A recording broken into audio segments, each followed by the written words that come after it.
بسم اللہ الرحمن الرحیم۔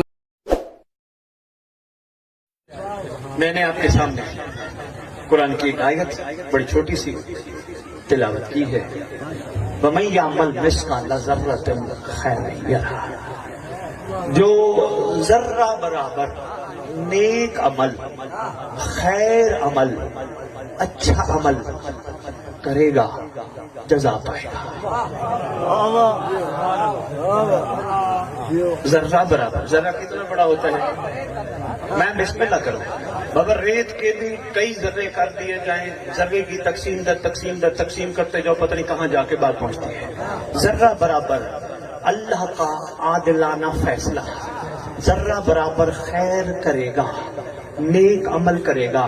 بزرگوں سے پوچھا گیا نیک عمل کیا جائے تو کیا کیا جائے؟ بڑا خوبصورت جواب دیا، ہمیں سمجھ نہیں آیا، ہم نے کتابوں میں پڑھا، کہا نیکی کر دریا میں ڈال۔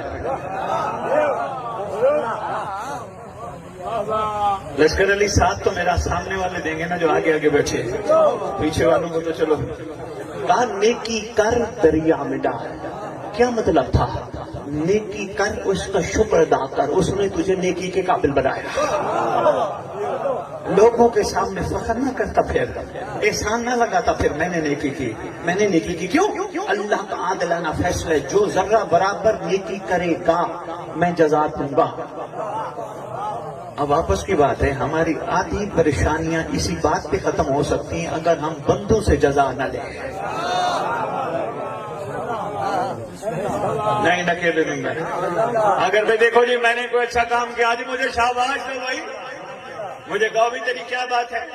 بندوں سے جزا لینے لگ گیا پھر ادھر جزا نہیں ہے۔ اس لیے تو کہا گیا نیکی کر دریا میں ڈال، پتھر ہٹایا تو نے زمین سے، نیکی کر دریا میں ڈال۔ لوگوں کو نہ بتا شام کو بیٹھ کے ڈیرے پہ یار آج میں نے راستے کے سارے پتھر ہٹا دیا، نہیں، شکر پر اس نے تیرے سامنے پتھر رکھے تھے، تجھے اس قابل بنایا تھا کہ تو پتھر ہٹا اور تیرا نام اعلیٰ لوگوں میں لکھا جائے۔